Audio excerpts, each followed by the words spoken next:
La Defensoría del Pueblo emitió un documento donde se rechazan las declaraciones del candidato a la Asamblea Nacional por la provincia de Manabí, Universi Mejía, quien fue incluso denunciado por su alterna por acoso, misoginia y homofobia. La entrevista a la carta, en diálogo directo con los protagonistas de los hechos. Nos acompaña a esta hora Efraín Soria, coordinador general de la Fundación Equidad, una organización que lucha por los derechos de la comunidad LGBTI. ¿Cómo está? Muy buenas tardes. Siempre es un gusto conversar con usted, Efraín. No sé si puede prender su micrófono, me parece que está desactivado, Efraín. Sí.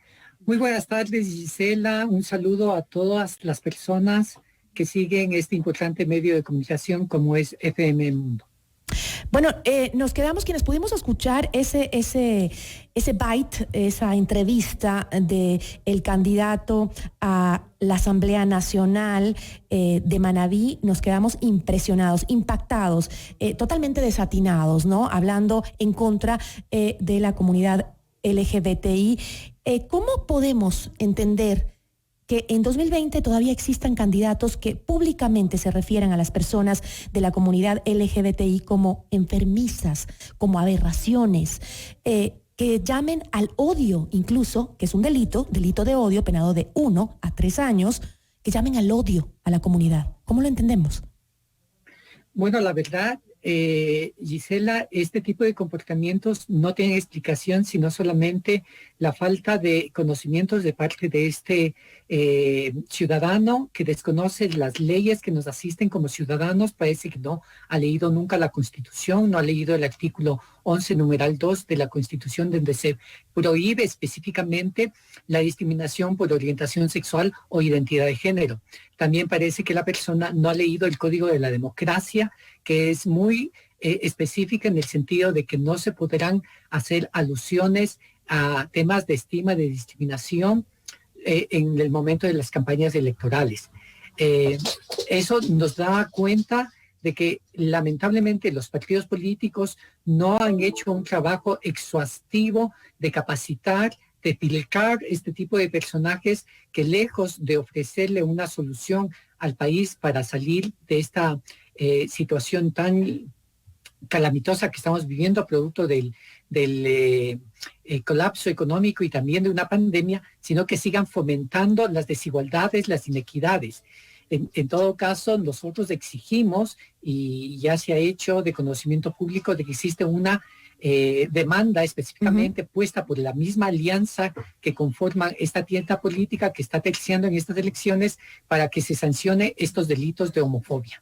Ahora, incluso escuchaba yo en redes sociales que el líder de esta tienda política, César Montúfar, hacía una declaración, un video pidiendo disculpas a la comunidad LGBTI. Dice, se refirió sobre las equivocadas y desafortunadas declaraciones de Universi Mejía, candidato a la Asamblea por la provincia de Manabí por Alianza Honestidad, que es el partido, justamente el movimiento que lidera César Montúfar, que está como candidato también a la presidencia de la República. Él se disculpaba por este candidato. Efraín, ¿están los derechos de la comunidad LGBTI en riesgo en estas elecciones o sí sienten ustedes que hay el apoyo o por lo menos el respeto hacia su comunidad? De ninguna manera, al contrario, este señor Mejía está haciendo apología del odio para promocionar su campaña electoral, además en un momento en que la sensibilidad de la población está altamente afectada por diferentes motivos y está haciendo uso de los afectos y de los desafectos que puede tener la ciudadanía. Entonces, en ese sentido, nosotros estamos muy preocupados porque este tipo de comentarios puede ser que no llegue él a la legislatura, puede ser que él no llegue a ocupar un cargo de carácter público, pero sin embargo de eso, lo más preocupante es que ese tipo de mensajes quedan y se graban en el pensamiento de las personas y las personas van a considerar que esto es lo que necesita el país para salir de una problemática mucho más grande, que es todo lo que estamos viviendo. Recordemos que en lo que va del año tenemos más de 108 feminicidios, y eso significa que estamos dentro de una cultura altamente machista, homofóbica, Y por tanto nos preocupa la oleada de violencia que este señor puede estar generando. Así es.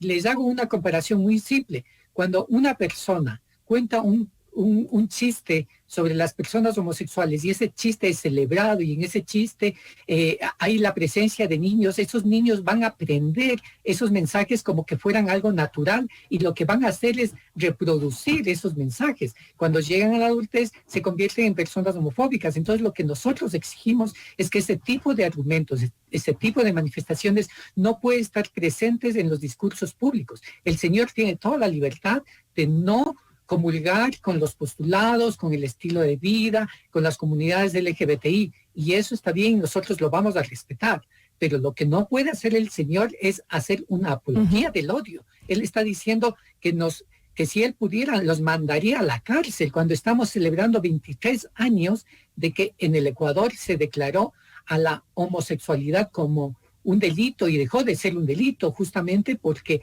esto estaba en contra de la norma constitucional. Y como usted lo dice, años después pasa esto. Es realmente inverosímil, es una cosa que de no creer. Y no pongo el audio porque para qué replicar esas tan desafortunadas declaraciones de este candidato a la Asamblea Nacional. Hay que elegir con conciencia, porque con lo que acaba de decir usted es muy cierto, ¿no? No solo el hecho de atentar contra la comunidad LGBTI, sino también contra las mujeres.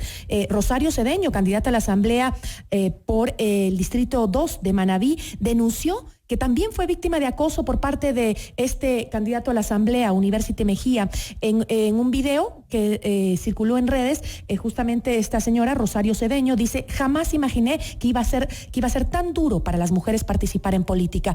Increíble que no se haga nada. Recordemos, por favor, que nuestro Código Penal tiene leyes que hay que respetar. ¿Van a hacer alguna demanda? Porque aquí hay un delito que se llama delito de odio. Y repito, ese delito está tipificado en nuestro Código Penal y tiene una pena de 1 a 3 años, me parece, si no me equivoco, e incluso es justamente para toda aquella persona que fomente el odio contra un grupo racial, contra algún género o incluso contra la comunidad, con sus derechos sexuales. Efraín, ¿van a emitir alguna demanda penal en contra de este señor? Bueno, en este momento recordemos que estamos en época de elecciones y lo que nos obliga la ley es que cualquier cosa de este tipo tiene que ser a través del Tribunal Contencioso Electoral. Y en el Tribunal Contencioso ya se ha puesto una demanda. A esa demanda se pueden sumar muchas más demandas, es decir, mucha gente se siente afectada, puede seguir poniendo las demandas. De hecho, ya existe también un pronunciamiento y una llamada de atención desde la Defensoría del Pueblo por este tipo de declaraciones. Entonces, lo que nosotros esperamos es que el Tribunal Contencioso Electoral aplique la ley simplemente y sancione como debe ser. Y recordemos que ya tuvimos un caso muy parecido en el año 2013 cuando el candidato pastor Nelson Zavala hizo la misma apología del odio a las comunidades LGBTI y finalmente perdió sus derechos de ciudadanía y tuvo que pagar una multa impuesta por el Tribunal Contencioso Electoral. Pero más allá de eso, nosotros esperamos que también esta alianza Honestidad, además haciendo gala de ese nombre, no estén esperando solamente que el Tribunal Contencioso Electoral aplique la ley, sino que ellos también hagan pronunciamientos mucho más firmes, mucho más contundentes, pidiéndole la separación de esta persona. Si es verdad también que ellos no tienen la capacidad de decirles que renuncie, pero sí deberían de invitarle a que él piense y se retire, porque es una vergüenza que en siglo XXI, cuando hemos alcanzado muchas conquistas, se esté utilizando este tipo de argumentos para denostar de una comunidad altamente vulnerada, pero también para atacar a la ciudadanía en general. Es decir, las mujeres son más del 50% de la población en el Ecuador. ¿Cómo se sienten las mujeres atacadas por este individuo, lamentablemente, y las comunidades LGBTI? Así que, y otro dato muy importante, quienes eligen este año en estas elecciones van a ser muchos jóvenes. De las generaciones de millennials y centennials. Ya existen investigaciones y existen estudios de estadísticas donde ellos son personas que están totalmente a favor de los derechos de las mujeres y de los derechos de las comunidades LGBTI. Así que si el señor está intentando ganar votos, al contrario, lo que está buscando, lo que ha logrado más bien es que la ciudadanía y los votantes rechacen este tipo de argumentos porque están lejos de ofrecer solución a una verdadera cultura de paz, que es lo que buscamos. Efraín, yo le agradezco muchísimo, se nos terminó el tiempo, pero estaremos muy pendientes los medios de comunicación sobre este tema porque las autoridades, sobre todo electorales, tienen que tomar cartas en el asunto. No es posible que se agreda así tan simplemente a las mujeres, a las comunidades LGBTI. Es impresionante, muy desafortunado, pero seguiremos el tema muy de cerca. Muchísimas gracias. A ustedes, muchísimas gracias, un gusto.